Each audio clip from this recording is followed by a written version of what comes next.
In the 1600s, the island at the mouth of the Hudson shifted like a frontier wind.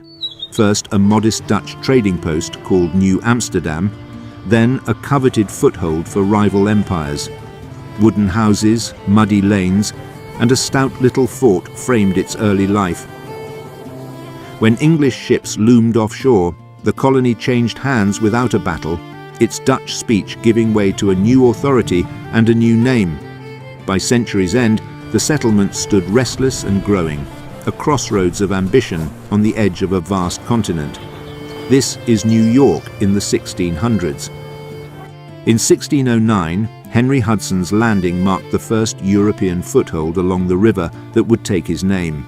His crew stepped onto a wooded, tidal shore alive with Lenape trade routes, a quiet moment that soon drew merchants, settlers, and competing empires.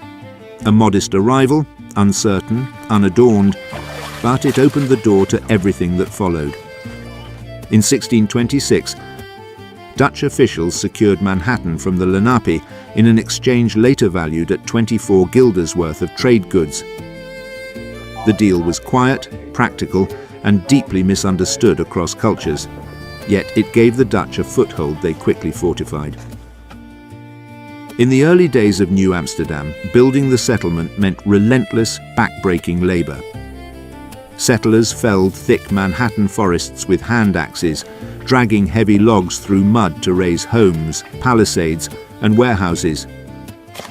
Wood smoke, sweat, and the crack of splitting timber filled the air as the small colony carved itself out of wilderness, one beam, one plank, one hard-earned day at a time.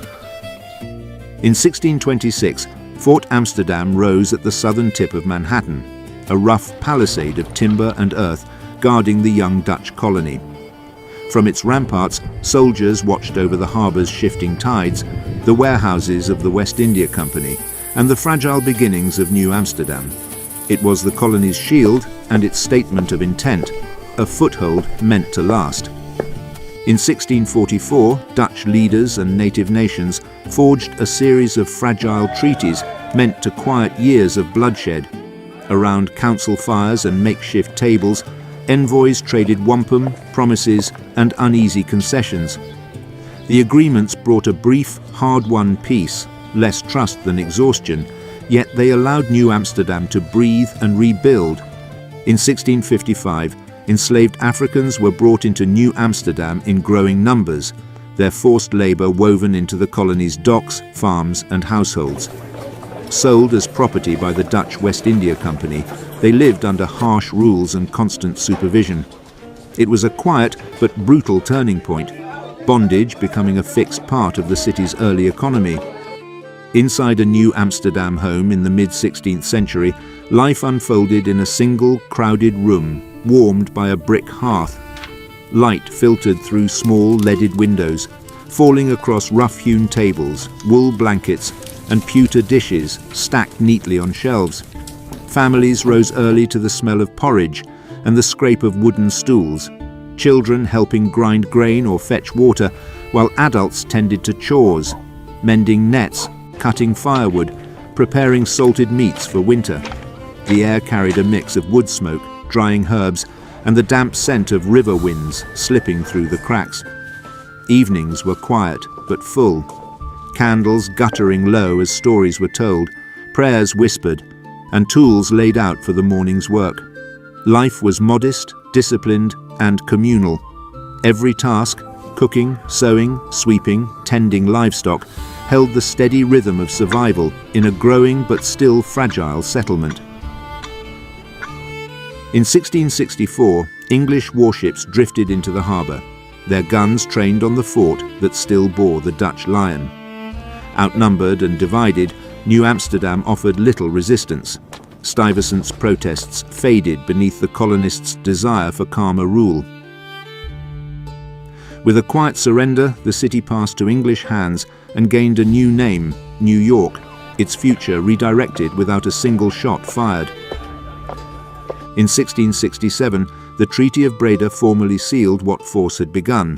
The Dutch ceded New Netherland to England in exchange for distant gains in Suriname. The agreement confirmed New York as English territory, ending Dutch hopes of reclaiming the colony. With a stroke of diplomacy, the city's new identity, its laws, loyalties and future, became fixed on the English side of empire. In 1673, Dutch ships swept into the harbour and reclaimed the city with sudden force, renaming it New Orange and restoring old banners for a single restless year. But diplomacy moved faster than cannons. By the next treaty, the colony was returned to England, and New Orange once again became New York. The moment was brief, a flicker of the old Dutch world before the English future closed firmly around it. By 1679, the old Dutch Stadhuis served as New York's City Hall, a leftover of New Amsterdam now beating under English rule. Merchants, magistrates and clerks moved through its cramped rooms, settling disputes and recording the business of a growing cosmopolitan port. The building stood as a reminder of the city's Dutch past, still useful, still central, even as New York pushed into its new identity. Around 1680, New York was expanding quickly under English rule. The population topped 4,000, new brick houses rose along the streets, and the port grew busier with Atlantic trade.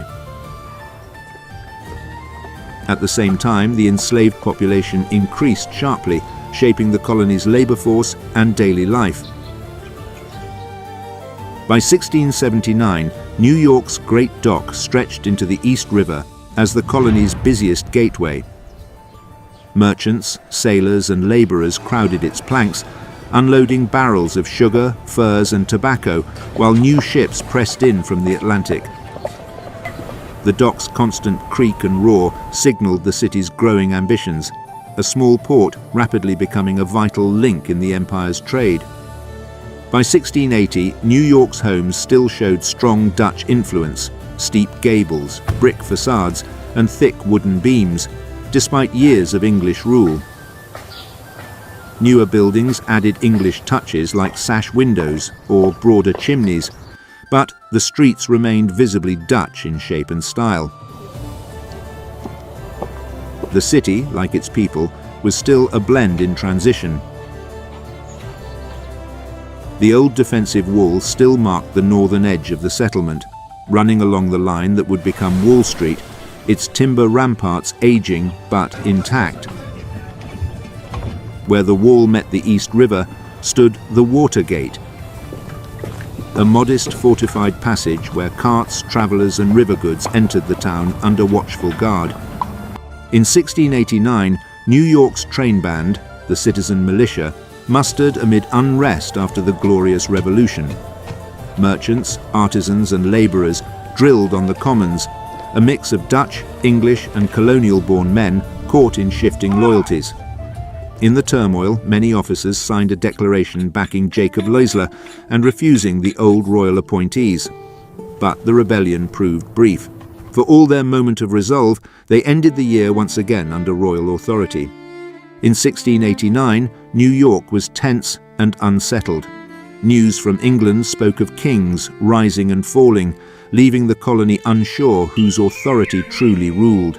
Merchants argued in taverns, soldiers drilled on the commons, and ordinary residents watched the harbour for ships that might bring orders or upheaval. The city lived in a state of uneasy waiting, caught between rumour, uncertainty, and the shifting tide of empire.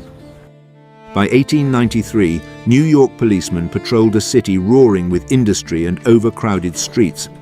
Clad in dark blue wool and brass buttons, they walked fixed beats through saloons, tenements, and gaslit avenues, trying to keep order in a metropolis growing faster than the law could follow. Their presence was steady but strained, caught between rising crime, political pressure, and the restless energy of Gilded Age New York. By 1699, Pearl Street had become one of New York's busiest lanes, curving along the old shoreline where traders, craftsmen and sailors crowded its wooden shops. The scent of tar, spices and river wind drifted through the street, a reminder of how close the city lived to the sea that sustained it. That's all for now. Please comment what you'd like to see reconstructed next.